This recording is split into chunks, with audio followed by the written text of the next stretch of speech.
បាទសួស្តីបងប្អូនទាំងគ្នានេះមកមើលពោតឈ្មោះ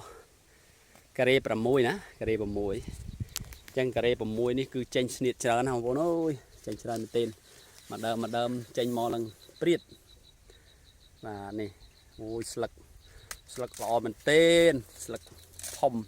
ស្លឹកកំប៉ាងបាទនេះមើលស្លឹកអូរឹងតែបានបាទស្លឹករឹងដើមរឹងស្លឹករឹងសត្វល្អិតក៏អត់សូវមកបៀនទេនេះអូយមើលស្លឹកធំណាបាទយើងឃើញស្លឹកយើងក្រឡេកទៅមើលដាក់ស្នៀត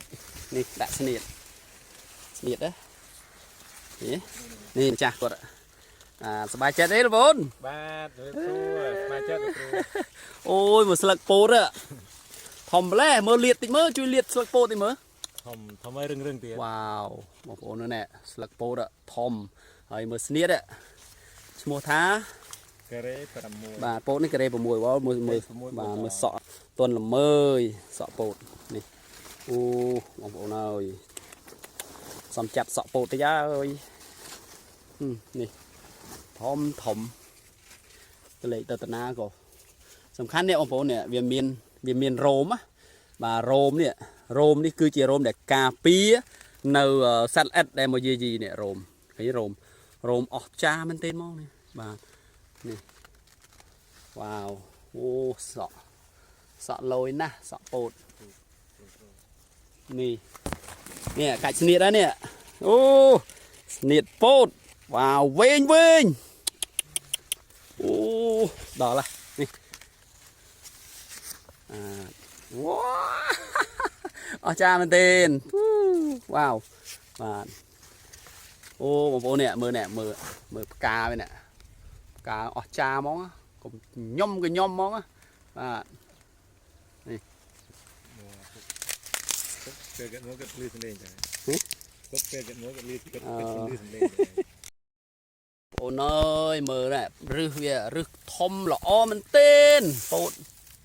បាទរឹសអស្ចារ្យរឹសគល់ធំនេះគល់មើលគល់នេះវ៉ាវ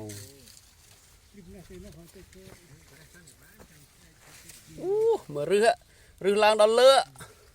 រឹសពោតឡើងដល់មួយថ្នាំងពីរថ្នាំងបានហើយកុំច្រើនពេកនេះបាទមើលច្រើនមែនទេនេះអូយបានទាំងអស់នេះផ្លែជិបធំទាំងអស់ដល់ហើយនេះបាទអូយបងអើយគល់ធំនេះអូយមកអើយឡើងលើស្នៀតនេះឮតែឃើញតែគេផុស Facebook តែឥឡូវអត់ទេមិនមែន Facebook ទេណាបងប្អូនគឺពិតតែម្ដងបាទនេះបាទមិនមែនពោតមួយយកស្នៀតមកដាក់ទេអានេះវាដាក់ខ្លួនវា1 2 3 4 5 1 7 1 2 3 4 5 1 7អូសិតតែ6 7 6 7នេះគ្រប់ដើមនេះអូសប្បាយចិត្តណាចំពោះកសិករធ្វើបានផល